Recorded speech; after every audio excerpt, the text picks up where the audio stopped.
बचपन के दिन भी क्या दिन थे। अबे कैसे दिखते थे यार हम। उस समय अगर भाभी जी देख लेती तो हमें कतई घास नहीं डालती।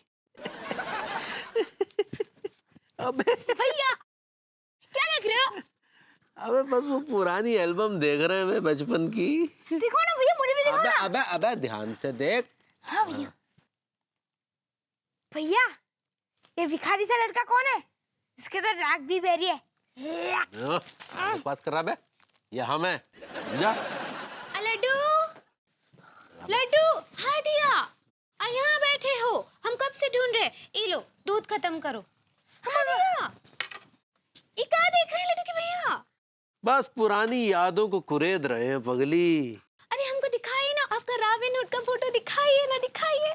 अरे वो रॉबिन हुड नहीं, वो चाइल्डहुड होता है पगली। ऐसे ही पकड़े हैं। हाय दिया, कितने अच्छे फोटो हैं।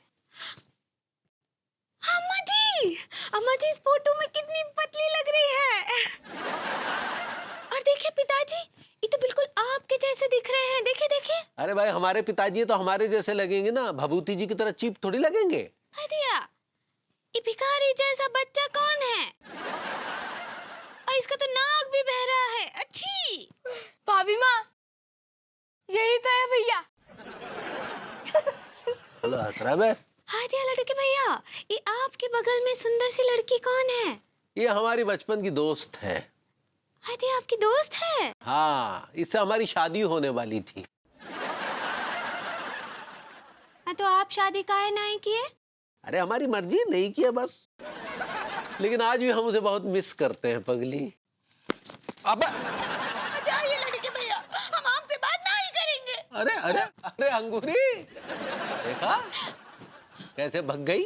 बड़ा हमारा मजाक उड़ा रही थी। अब बचपन में किसी लड़की के साथ शादी होने वाला था लड्डू के भैया का, जरूर उसके साथ चक्कर चल रहा होगा। भाभी जी जिस खिड़की से मधुर सुर गूंजते थे, उस खिड़की से ये दुखी राग क्यों सुनाई दे रहे हैं? भाभी जी पोंछ डालिए इन आंसुओं को। I hate tears.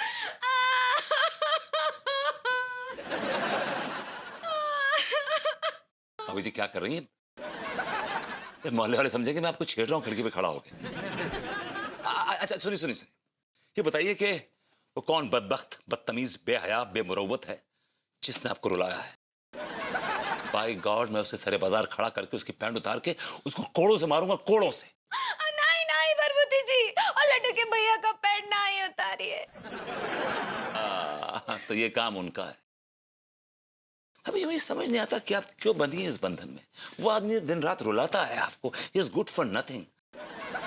अभी जी अपने इर्द गिर्द देखिए, मोहब्बत शमा लिए आपके दर पे खड़ी है, आपकी मुंतजिर है, आपके इंतजार में है। भरभूति जी आप कहाँ बोलते रहते हैं, अमरीका चुनाई समझ आता है। मुझे अगर समझ में आ गया होता तो आप और हम चांद के पार होते। क्या बोले?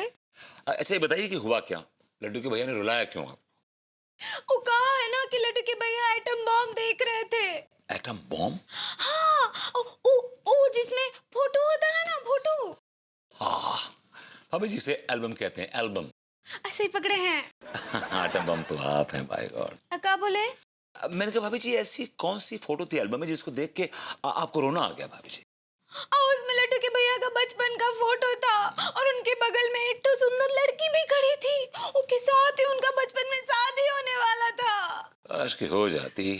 क्या बोले? मैंने कहा भाभी जी कोई बड़ी बात नहीं कि आज भी उनका उस लड़की के साथ चक्कर चल रहा हो। आपसे कह के निकलते होंगे कि मैं होके पे जा रहा हूँ और कहीं और चले जाते होंगे। ऐसा नहीं हो सकता भरभूति जी। But you never know। मैं पूछती हूँ अंकल जी, क्या जरूरत थी? हाँ, क्या जरूरत थी अंगूरी जी की बचपन में शादी करने की? आपको पता नहीं था कि बाल विवाह करना कानूनन जुर्म होता है? अरे बेटा 25-30 साल पहले ऐसा कोई कानून नहीं था। और फिर मैं खुद भी बाल विवाह के खिलाफ हूँ। मैं मेरे बस में होता तो शादी नहीं करता मैं ये। अंकल जी आपने भाभी जी को बालिका वधू क्यों बनाया? अरे भी मैं कह रहा हूं मैंने नहीं बनाया। तो किसने बनाया? पड़ोसी ने बनाया। लौंडे तुम कुछ ज्यादा ही म्यान में से बाहर नहीं निकल रहे हो? म्यान से नहीं निकल रहा हूं बाहर, मैं सिर्फ इतना पूछ रहा हूँ कि भाभी जी को आपने बालिका वधू क्यों बनाया?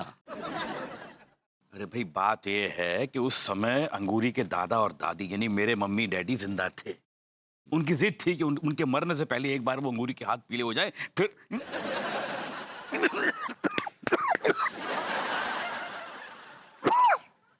तो एक बार अंगूरी के हाथ पीले हो जाए फिर वो चैन से मरना चाहते हैं। ये बात और है कि जब अंगूरी की शादी कच्चे बनियान के साथ हुई वो तब तक जिंदा थे।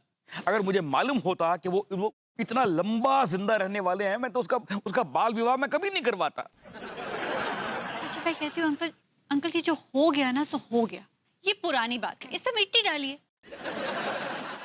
इम्पोर्टेंट बात ये है अंकल जी कि अंगूरी जी का एक सुखी घर संसार है। उनके पति है मनमोहन तिवारी, जो उनसे इतना प्यार करते हैं। गुइयां प्यार करते हैं। बेटा वो बात और है, लेकिन इस वक्त के हालात ये हैं कि डींगर किसी बात को मानने को तैयार नहीं है। उस डींगर की तो ऐसी की तैसी, मैं तो उसकी ऐसी की कुछ नहीं कर सकते, गुइयां भी नहीं उखाड़ सकते उसकी। अरे वो एक डाकू है। अंकल जी, मेरे सामने अच्छे अच्छे बदमाश डाकू गुंडे ना पानी भरते हैं, पानी जी। लौंडे छोटे मोटे गुंडे पानी भरते होंगे तुम्हारे सामने, ये बहुत बड़ा गुंडा है, ये तुमसे पानी भरवा के छोड़ेगा। अंकल जी, ऐसे तो फिर अंगूरी जी को वो गुंडा उठा के ले जाएगा और हम यहाँ पर डरते ही रह जाएंगे।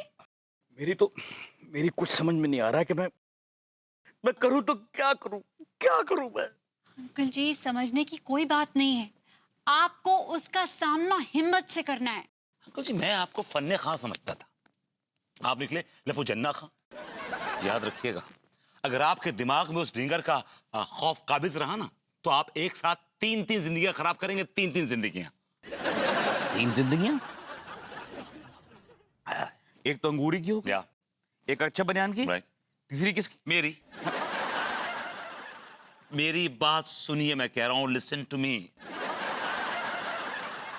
तीसरी जिंदगी है लड्डू की। अगर उसकी भाभी छोड़ के चली गई उसको, तो बेचारा लड्डू टूट के चूरा चूरा हो जाएगा। What are you talking? लौंडे, अगर मैंने डींगर की बात नहीं मानी तो मैं चूरा चूरा हो जाऊंगा। मुझे वो डींगर मार डालेगा, खत्म कर देगा मेरी जिंदगी वो। Come on, uncle. वैसे भी क्या रखा है जिंदगी में आपकी, और बची कितनी है जिंदगी? और बाय द वे, जी की भी कौन सा गुइयां उखाड़ लेंगे आप? लौंडे, तुम कुछ ज्यादा ही नहीं। कोई है वहां, कोई है। मुझे लगता है कि वो आ गया। उसने कहा था, डिंगर ने कहा था कि ससुरे मैं तेरे पीछे पीछे आऊंगा। लगता है वो आ गया। Uncle, calm down. Calm down. Take a swig. Come on, take a swig. Anuja, specify him. मैं जरा देखता हूँ इसको डींगर को। Excuse me. Come on. It's okay. हिम्मत से। कहीं कुछ इसके साथ ना उल्टा सीधा हो जाए बेटा।